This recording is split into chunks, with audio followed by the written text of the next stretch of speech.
Nagpalang araw mga kap, muli po yung lingkod, General Orion. Lady Orion. Lady, ano activity natin ngayon? Samahan nyo kami kumuha ng saging at ng puso ng saging. Tara, sama kayo. Tara! So yan mga kap, kuha tayo ng puso ng saging. Dito tayo dumaan. Doon banda yun mga kap sa kalapatihan natin. Last 3 days pa sa atin nabanggit yun mga kap na pwede na nga daw yung saging na yun. Tapos, kung di ako nagkakamali, nung nakaraan, naglinis ako ng kalapate, nakita ko rin na meron na rin tubo ng saging doon. Puso ng saging. So, gulayin na rin natin mga kap.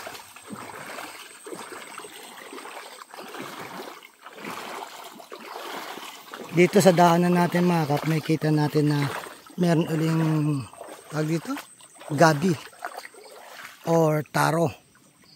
Ito atang San Fernando no? Tapos, kung daan nagkakamali mga kap, ito namang gabi na to, ito yung ginagawang laing. Yung nilalaing. Ayun naman yung bunga niya sa ilalim, ang kinakain.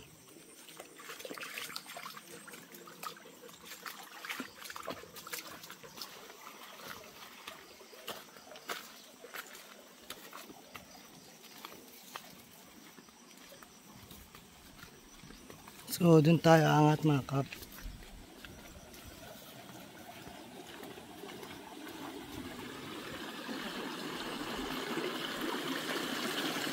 Kapag nagsisigang kami mga kap, dito na rin kami kumukuha ng mga talbos-talbos yan. So, panigang namin.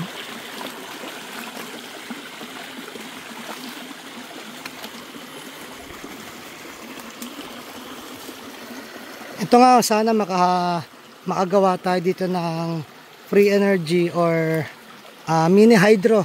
Kung makakonsentrate natin itong tubig na to para sa tag-ulan, may source ka ng kuryente. Pag walang araw sa solar, mahina ang source mo ng kuryente. Ito naman ang gagamitin mo dahil tag-ulan, maraming tubig. Ayun ang gagamitin natin ng source ng kuryente. Pero baka next year na natin masubukan yan. So ngayon, susubukan muna natin ng gumawa ng greenhouse farming at saka fish pan.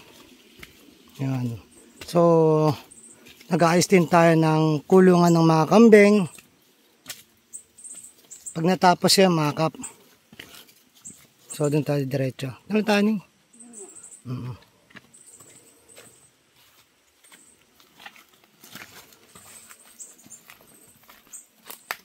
Ito yung lugar ng dati kong manukan mga kap. So nilipat natin. Baka ang gawin ko dito, May insekto sa loob. manukan pa rin pero 45 days na. May insekto dito sa loob.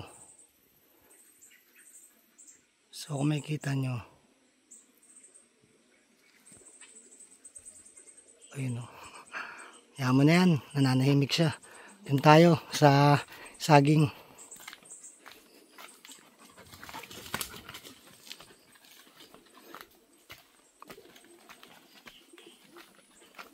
Yun nga lang, walang madali. Pero natututo tayo sa lahat ng ginagawa natin dito mga kap. Matuto tayo from sa experience. Yan. Doon nakuha yung aral. So, ito na nga mga kap, nagtita sa kalapate. May kita mo yung saging. Ayun. Dulas. Yan. Yung nga pala kasama natin si Arnel. Siya yung kukuha. Tapos dito sa kabila, mga kap. Sana? Ayun ang puso ng saging. Kita natin dito malaki na siya. Yan. So, unahin muna natin tong puso ng saging. Yung saging pala muna unahin natin.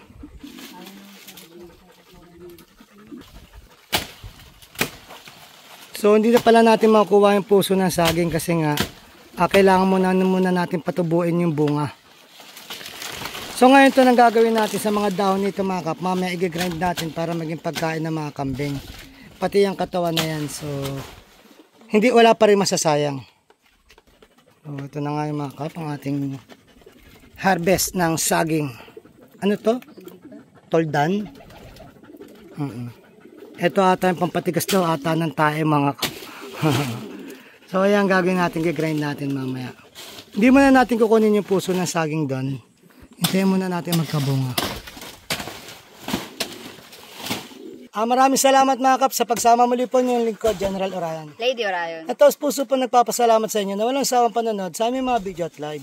Na sana po gabayan kayo ng Panginoon, sampunan niyo mga pamilya, na sana po humingi tayo ng gabay sa Kanya, sa isip, sa salita at gawa, upang magampanan natin tungkulin natin dito sa mundong ibabaw, na naayon sa Kanyang mga kagusto at mga kahilingan. Muli po, maraming salamat. God bless.